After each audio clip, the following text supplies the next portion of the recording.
Qual é o desafio de se comunicar com uma empresa que tem 7.600 integrantes? Como eu já tinha te falado, é um desafio diário, né? Nós temos integrantes no Brasil e fora do Brasil, Estados Unidos, Alemanha e México. Então, realmente, é o fato de você conseguir atuar de forma transparente, acessível e rápida, né? Então, acho que a comunicação ela tem que ser ágil, né, com os integrantes. Eu acho que por meio do nosso canal interno, que é a intranet, a gente consegue comunicar de forma muito rápida, colocar algum documento ou alguma informação lá que tem que permear imediatamente, né? Ou então através de algum comunicado que também leva para a intranet. Eu acho que o desafio é de fato você ser ágil, você tem que ser ágil nessa comunicação para que todo mundo tenha informação padronizada, uniforme, a mesma informação em tempo real. Então realmente é um desafio diário. Vocês têm como meta informar antecipadamente os colaboradores, ter uma comunicação e uma atuação transparente. Você acha que esses são alguns dos diferenciais que fizeram que vocês fossem contemplados com o Prêmio ABERJ de empresa? Com certeza. A Braskem ela faz parte da organização Odebrecht. Como eu falei na minha apresentação, a nossa cultura ela tem a transparência, né? E o integrante, o respeito ao integrante, que é o colaborador, né? A gente chama de integrante dentro da Braskem. Então, o respeito pelo ser humano são valores importantíssimos. Então, de fato, a gente conseguir respeitar o integrante, dando uma informação transparente, clara, simples para ele, é o fato da gente conseguir ser uma empresa que faz da comunicação interna, da comunicação empresarial, um diferencial dentro do mercado. De maneira geral, as pesquisas da ABERJ apontam que as empresas não estão muito felizes com essa comunicação interna. No caso de vocês, parece que isso não acontece. Vocês sentem que vocês se comunicam bem, vocês têm um feedback dessa comunicação. Sim, assim, a Braskem ela faz a pesquisa de comunicação interna a cada 2 anos, né? Então ela foi feita ano passado e lá a gente consegue mensurar qual canal que está sendo melhor avaliado e quais os assuntos de interesse. Brasil, Estados Unidos a gente conseguiu fazer já o ano passado e aí a gente percebe que o brasileiro e o americano eles têm necessidades diferentes, interesses diferentes. E aí você consegue canalizar para cada região, seja no Brasil ou fora do Brasil, canalizar qual tipo de informação que você precisa comunicar mais, que você precisa dar mais informação para que o integrante se sinta parte da empresa, né? Dentro da nossa cultura também, o orgulho de pertencimento é muito relevante.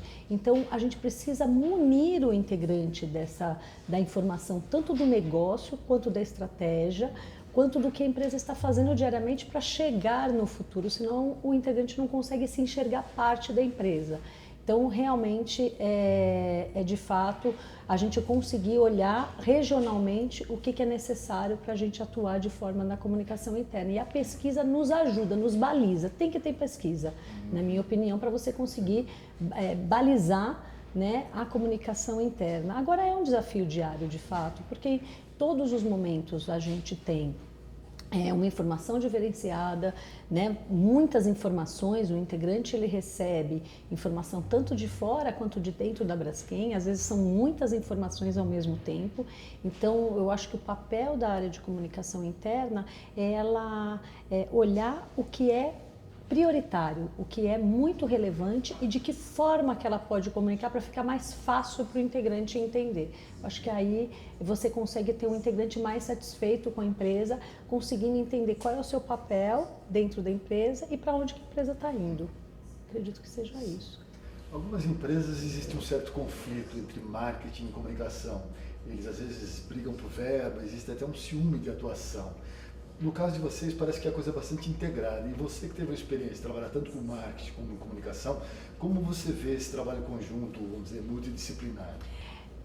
São áreas diferentes mesmo na Braskem, diretorias diferentes, mas dentro de uma vice-presidência única. Alguns trabalhos acontecem só de forma interna, né? Então é canalizado só para o público interno, algumas campanhas que a gente faz, por exemplo, a valorização do plástico, a gente faz mais internamente, de segurança, fazemos internamente, e o marketing atua paralelamente às questões mais institucionais, são verbas distintas, mas Por exemplo, no ano de 10 anos da Braskem, que foi o ano passado, em 2012, de fato teve uma conexão, porque era uma campanha externa, uma campanha institucional, mas que nós convidamos os integrantes. Ali teve uma sinergia muito grande. Foi um trabalho realmente de duas áreas conectadas o tempo todo. Então eu acredito, na Braskem não tem muito isso. Assim. Percebe-se que é bem integrado. É integrado e cada um sabe o seu papel. Eu acho que é aí que é a diferença, né? Cada área precisa saber qual é o seu papel dentro da organização. Quando ela entende o papel dela e trabalha de forma sinérgica com a outra área, eu acho que aí você tem um caminho de crescimento, né? Um resultado positivo. Como foi comunicar a campanha de comunicação do plástico verde? Não é muito comum uma empresa petroquímica se comunicar de uma maneira como vocês comunicaram, aliás, com comerciais muito felizes na televisão, muito elegantes. Como foi esse processo de comunicação do plástico verde? A Braskem entende que ela deve falar dos seus produtos, principalmente de um diferencial que nós temos, que é o plástico feito de fonte renovável, que é a cana-de-açúcar, que vem o etanol e que você tem esse produto diferenciado. Então, a decisão de ir para as mídias foi, de fato, contar sobre um produto diferente que está no cerne da nossa visão 2020, que é a química sustentável. Então, foi uma decisão corporativa, muito mais do marketing do que da comunicação, né, que deveria ir. E aí você junta com vários fatores, né? Um evento de Fórmula 1 que tem a possibilidade de mostrar para Brasil e mundo um produto que também vai ser internacional, olhar o local, né, o veículo e o melhor momento para você poder comunicar de fato. Como vocês traduzem o slogan Novas Formas de Ver o Mundo? Novas Formas de Ver o Mundo é realmente um slogan que mostra a gente olhando o presente, entendendo o presente e olhando que o futuro pode ser visto e feito de diversas formas, né? Que eu posso fazer o dia a dia do meu cliente se transformar, ser diferente, eu posso conduzir a cadeia petroquímica de uma forma diferente, que eu posso mostrar que tem um mundo totalmente inovador a ser conquistado. Então, é o nosso olhar do presente vislumbrando o futuro. É assim que eu entendo que foi construído o Novas Formas. No modo de ver, a comunicação participa muito pouco dos processos de inovação da empresa. Eu acho que haveria mais espaço para a comunicação incentivar a inovação, ou mesmo traduzi-la. No Brasil, às vezes, tem um conceito de que inovação tem que ser gênio para fazer. Às vezes é uma inovação de produto, às vezes é uma inovação de uma embalagem. Sem dúvida. Então, como é que você vê a comunicação em simbiose com a inovação? Como ela pode contribuir? Eu vou falar de um prêmio que existe internamente, que eu nem falei na apresentação, mas que eu acho que é bem relevante. A gente chama de Prêmio Destaque. O Prêmio Destaque, ele é um prêmio interno, que a gente olha para falar principalmente da inovação. E aí é nesse ponto que você tocou, não é a inovação, a ruptura da inovação.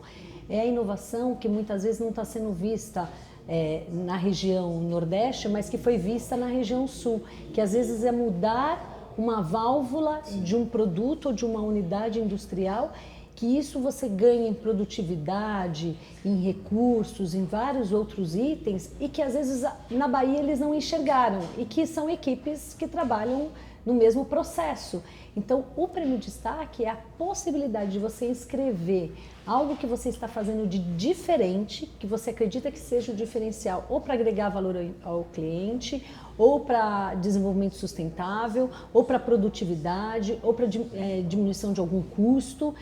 Você pode ganhar, né, melhoria, ou uma bela prática que você faça, uma boa prática, você inscreve e depois a gente permeia isso pela empresa. Então eu acho que é isso que você falou, a inovação ela nem sempre é a ruptura, às vezes ela é a melhoria contínua.